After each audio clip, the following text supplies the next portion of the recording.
Stock market intraday trading గురించి మీరు తెలుసుకోవాల్సిన ముఖ్యమైన విషయాల క్విక్ సమ్మరీ ఇది. రోజూ ఉదయం పెట్టుబడి పెట్టి సాయంత్రానికి ఈజీగా డబ్బులు సంపాదించేయొచ్చు అనే ఆకర్షణీయమైన భ్రమ వెనుక ఉన్న చేదు నిజాలేంటో, అసలిది ఎందుకు అంత రిస్కో ఇప్పుడు చూద్దాం. మొదటిది, ఇంట్రాడే ట్రేడింగ్ అనేది మార్కెట్కి కొత్తగా వచ్చే బిగినర్స్కి అస్సలు సెట్ అవ్వదు.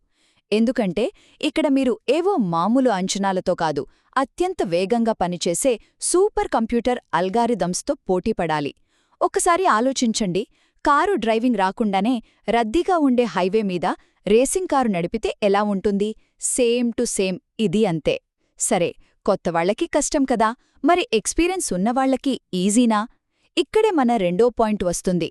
ఇంట్రాడేలో ప్రతిరోజూ వరుసగా, స్థిరంగా లాభాలు సంపాదించడం ఏమాత్రం సాధ్యం కాదు బాస్. మీ దగ్గరున్న మొత్తం గబ్బుల్ని ఇందులోనే పెట్టేసి బతికేద్దామనుకోవడం మాత్రం ఖచ్చితంగా ఫైనాన్షియల్ సూసైడ్ లాంటిదే. కాబట్టి మీ మొత్తం పెట్టుబడిలో ఇంట్రాడే కోసం కేవలం 10% మాత్రమే కేటాయించండి. మరి ఇంట్రాడేలో ఎవ్వరికీ కంటిన్యూగా లాభాలు రానప్పుడు నెలకు 50% రిటర్న్స్ గ్యారంటీ అని చెప్పేవాళ్ల సంగతేంటి? ఇక్కడే మనం చివరి పాయింట్ గుర్తుంచుకోవాలి. ఇలాంటి ఫేక్ గ్యారంటీల పట్ల చాలా అలర్ట్గా ఉండండి. స్టాక్ మార్కెట్లో లాభాలకు ఎవరూ 100% గ్యారంటీ ఇవ్వలేరు. అలాంటివాళ్లను నమ్మడమంటే దారిపోయేవాడికి మీ ఏటీఎం పిన్ నంబర్ చెప్పడమే.